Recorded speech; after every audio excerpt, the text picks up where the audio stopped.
When I was 17, I came back to a completely empty home and a note on the kitchen counter. It was the cruelest thing I've ever read. It just said, "You'll figure it out." I didn't know what I'd done wrong. I figured they were just tired of pretending they loved me. But the truth was, they had never even pretended. When I was 13, I made a birthday cake for my mom by myself, only to have her call it clumpy. At 15, I tutored my brother through finals all the while.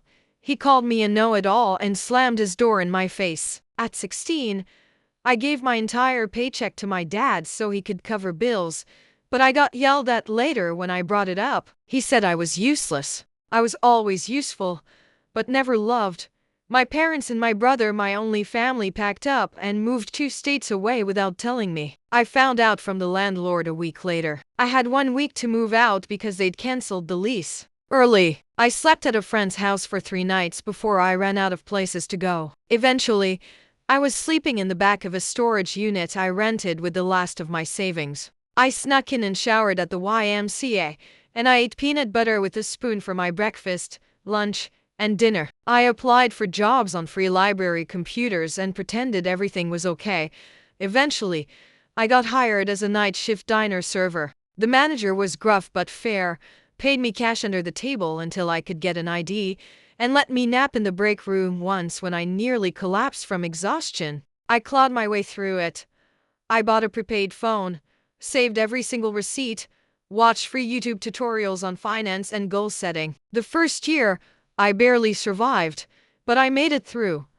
The turning point came when a regular at the diner offered me a temp job cleaning out office files. It paid triple what I made serving, so I said yes. That job led to another and another. I learned quickly, showed up early, and asked questions. By 22, I was freelancing full-time. By 25, I'd launched a consulting business, just me, a folding table, and a borrowed laptop. By 27, I had 5 contractors under me, my own office, and a client roster that included companies I used to dream about. And by 29, I was officially a millionaire, not influencer millionaire, not fake it till you make it millionaire, but actual savings with a retirement account, no debt, a paid-off apartment, and health insurance I could afford. The first time I saw my bank app hit 7 figures, I cried. Throughout those tough years, my family never reached out.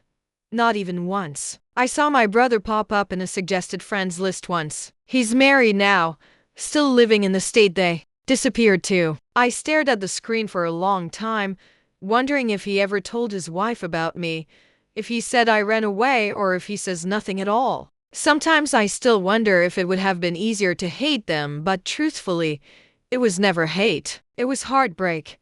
I go to therapy now because I want to stay unbroken. I made a list of people who saved me when they didn't have to, co-workers, classmates, strangers who showed me what real support looks like. Last week, a podcast interview I did about surviving family estrangement blew up online. It hit 1 million views, and for days, my inbox filled with messages of support, gratitude, and strangers telling me I put words to their pain. And then one email stood out. The subject line was, "You're still our daughter." It was from my mom. No apology, just a paragraph about hearing my side and how maybe we could talk. Then another message, this time from my brother. "We miss you. Can we fix this?" I stared at the screen for a long time before closing the laptop. I sat with it and wondered if healing means looking back or staying forward. I didn't respond right away. I needed time to process. My therapist, Melissa, suggested I take at least a week before making any decisions. "Give yourself space to feel whatever comes up," she said during our session. "There's no rush to respond." So I did. I focused on work, went to the gym, had dinner with friends, normal stuff. But those emails haunted me. I kept opening them, reading them, closing them again. My mom's message felt cold and clinical, almost like she was reaching out to a distant acquaintance. My brother's was shorter but somehow felt more genuine. I couldn't stop thinking about them. After 10 days, I decided to reply to my brother first, just something simple. I wrote, "It's been 12 years. What changed?" Then I hit send before I could overthink it. His response came within an hour. He said the podcast made him realize what they'd done. He claimed he was only 15 when they left me, that he didn't have a choice, that he'd always wondered about me, that he'd looked me up online a few times over the years but never had the courage to reach out, and that seeing me successful made him proud. I didn't buy it, not completely. If he'd been so concerned, why wait until I was publicly successful? I asked him exactly that. His next email was longer. He admitted their money was tight, that my parents' business had failed, that his wife was pregnant with their second child, and that medical bills were piling up. I felt my stomach drop. There it was, the real reason. I didn't respond for another week. Then my mom sent a follow-up email with old family photos attached, pictures of me as a baby, of us at the beach when I was maybe 5 or 6, of Michael and me building a snowman. Happy moments that felt like they belonged to someone else's life. At the bottom of her email she wrote, "We made mistakes. We want to make amends." I showed the emails to Melissa during our next session. She reminded me that I was in control, that I could set boundaries, that I didn't owe them anything. But she also said that closure might help me move forward, whether that meant reconciliation or a final goodbye. I nodded along, but inside I felt conflicted. Part of me wanted to tell them to go to hell. Another part wanted to understand why they left me. A tiny, stupid part of me still wanted them to love me. I decided to meet my brother first, just him. No parents. We arranged to meet at a coffee shop in Chicago, halfway between where we both lived. I flew in that morning, checked into a hotel, and tried to calm my nerves. I almost canceled 3 times, but at PM I walked into that coffee shop and saw him immediately. He looked older, heavier, with a receding hairline, but his eyes were the same. He stood up when he saw me, awkward and uncertain. I didn't hug him. We just sat across from each other with our coffees, like strangers. The first 20 minutes were painful. Small talk about the weather, about my flight, about his drive. Then he started apologizing. "Emma, I'm so sorry," Michael said, his voice cracking. "I was just a kid when it happened. I didn't know they were planning to leave me behind until it was too late. I was too scared to stand up to them. I just listened. I listened, watching his face for signs of deception. He seemed sincere, but I'd been fooled before. I asked him the question that had haunted me for 12 years. Why me? Why was I the one left behind? He looked down at his coffee. "They always saw you as the strong one, the independent one, the one who would be fine on your own. They convinced themselves you'd be better off without them." It was the most ridiculous thing I'd ever heard.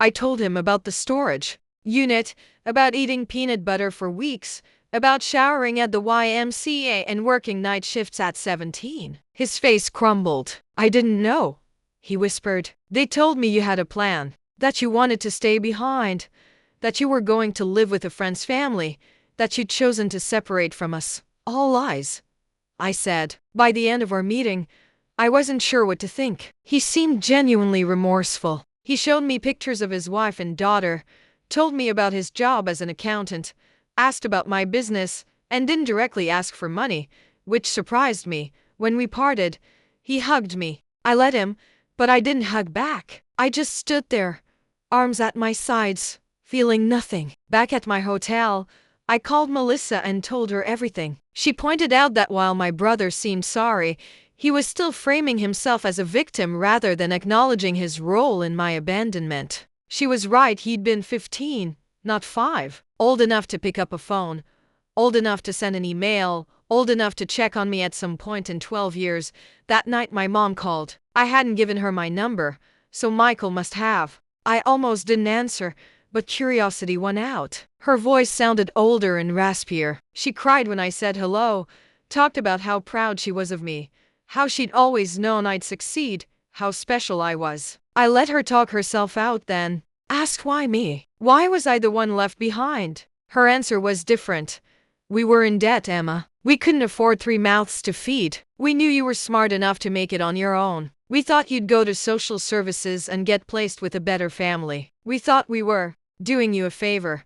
I hung up on her, blocked her number immediately, threw my phone across the room, and screamed into a pillow. The next morning, I got an email from my dad. First contact in 12 years. He didn't apologize. Instead, he wrote about how hard their lives had been, about medical bills and failed businesses, about how Michael's wife needed surgery, about how they were facing eviction. Then, at the very end, he asked if I could help the family out. Not a single question about my life, not a single acknowledgement of what they'd done. I forwarded the email to Melissa with the subject line, and there it is.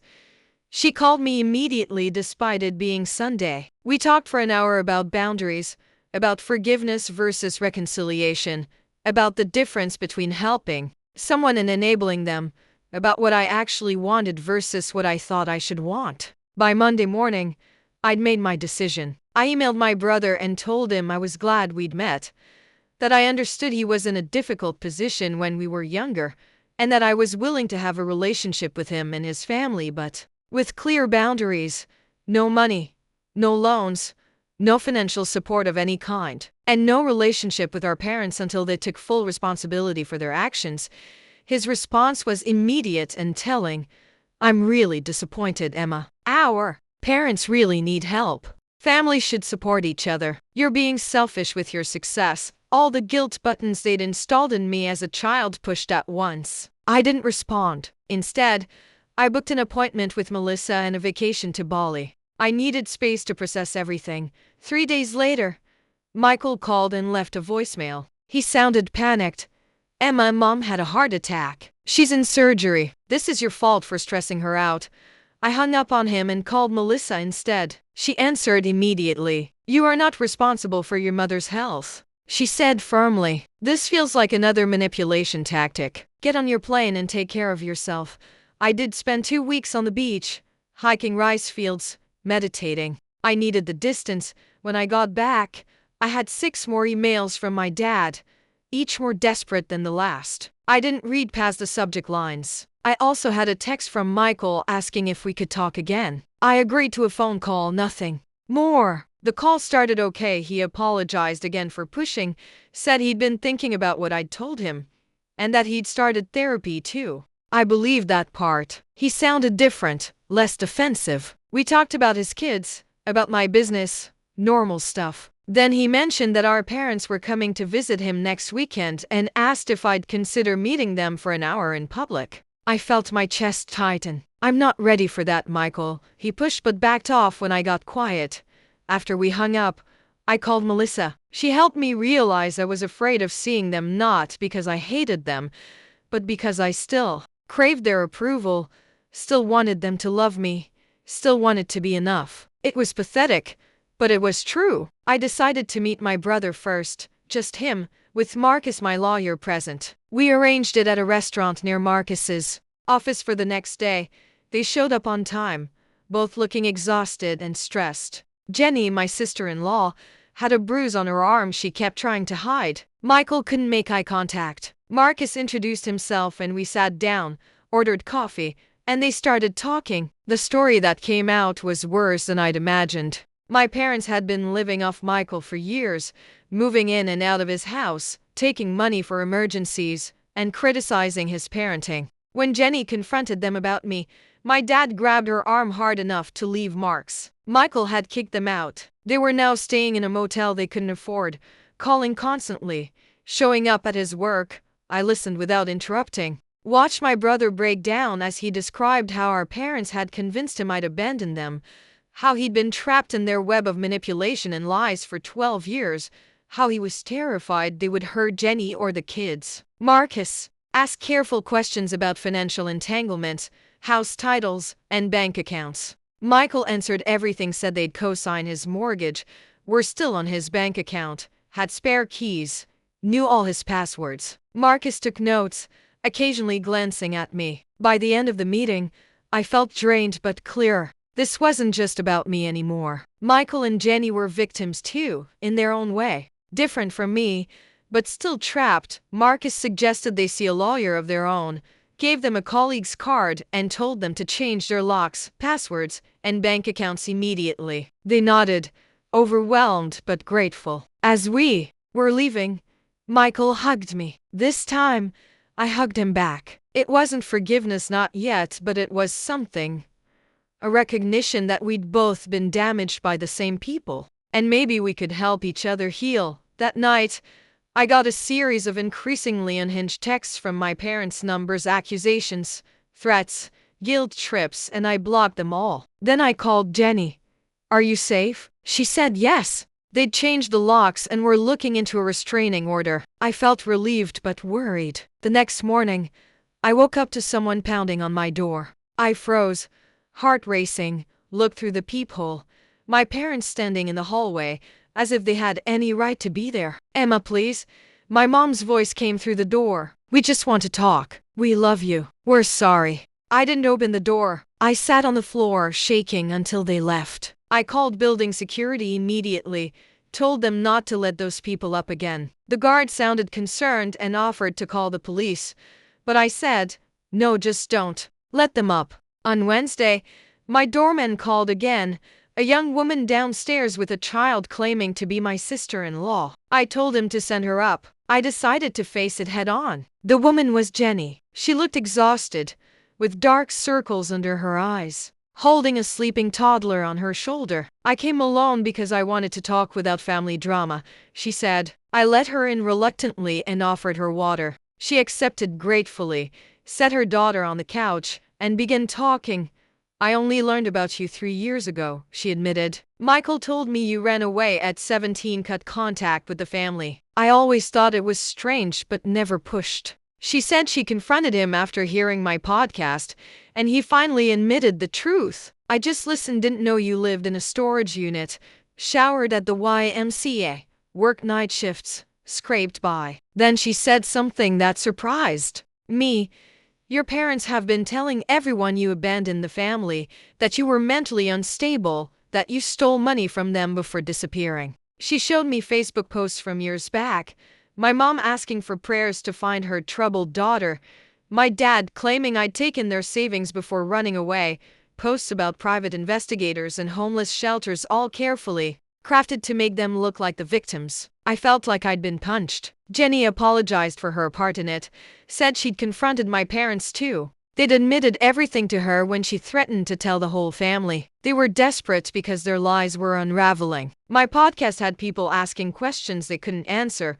Her daughter woke up then, and Jenny introduced her as Lily, age 3, with another baby on the way. I want my children to know their aunt, she said, but only if you want that. To no pressure. No guilt. Just an open door, if you ever choose to walk through it. After they left, I sat in my apartment for hours processing. I called Melissa. She wasn't surprised that abusers control the narrative. They create alternate realities where they're the victims, she explained. That night, my dad emailed me. It wasn't an apology, it was about how hard their lives had been. About medical bills, failed businesses, how Michael's wife needed surgery, and at the end, if you could help the family out. I forwarded it to Melissa and to my lawyer Marcus. He called immediately. This is empty threatening. Truth is a defense against defamation. Save everything but don't respond. The next day, Michael called. I let it go to voicemail. He sounded panicked. I'm scared they'll try something desperate. Please call me back on Jenny's phone, not mine. I didn't respond. Instead, I booked a flight to visit my friend Rachel in Portland. She had helped me when I was homeless. Let me crash on her couch for a week. I trusted her completely. After a weekend there, I flew home to 6 more emails from my dad, each more desperate. I didn't read past the subjects. Then a text from Michael. Can we talk again? I agreed to a call. Nothing more. He apologized again. Said his parents were coming to visit him next weekend. Asked if I'd meet them for an hour in public. I'm not ready for that, Michael, I said. He backed off. After we hung up, I called Melissa. She helped me see I was afraid of seeing them, not because I hated them, but because I still craved their approval and still wanted them to love me. It was vulnerable to admit, but it was true. On a Tuesday morning, I was packing for a trip when my doorman called. My mom was downstairs having what looked like a medical issue. Call an ambulance if she needs help, I said, but I'm not coming down. The next day, my brother left a voicemail. Mom had a stent put in. She'll be released Tuesday. She's asking for you. Don't you think you've punished us enough? I met with Melissa again. She reminded me I didn't owe them anything. That boundaries were my right. that I could help on my terms, but it didn't mean I had to forgive or reconcile. I booked a 2-week remote work stint and ordered groceries for delivery. My therapist suggested a social media break and even a hotel stay, anything to get space. For days I hid in my apartment. Then on a Friday I got a knock at my door. It was Jenny, exhausted, tears in her eyes. They broke into our house, she said, showing me Lily's empty nursery, files scattered, photo albums gone. They left a note: family matters should stay in the family.